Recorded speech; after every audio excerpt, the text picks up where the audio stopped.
Errors. When something goes wrong with your program, Python will give you an error message.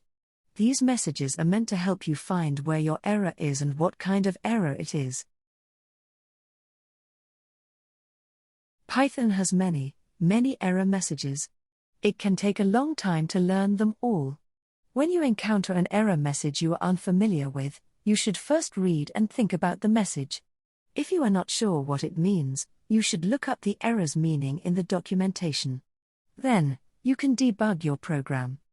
The list shown here is just a small subset of all the different kinds of errors. Just a minor point of terminology. Errors are sometimes referred to as exceptions. They're not quite identical, but for our purposes they might as well be. Let's imagine that we ran some code and encountered an error message. In the bottom left of the error message, you can see the type of error. In the example here, you can see that we have a type error.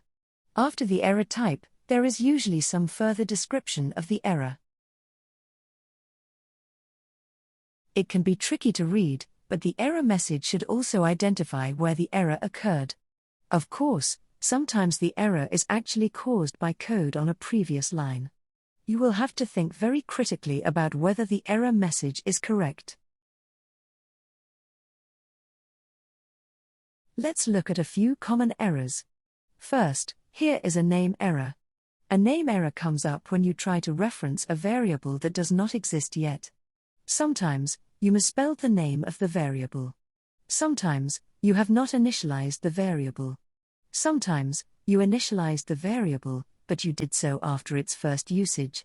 In this case, there is a typo in the name student grade. Try running the code to see the error. Another common error is the type error, which occurs when you use an operator incorrectly.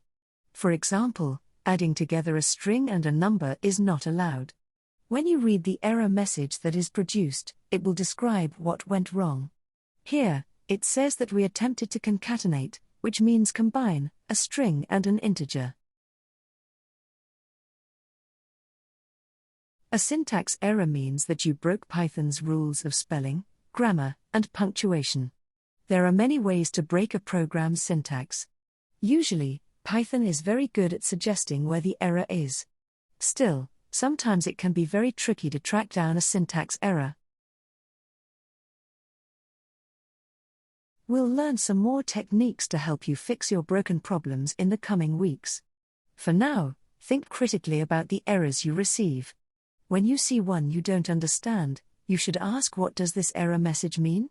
Instead of what is wrong with my program?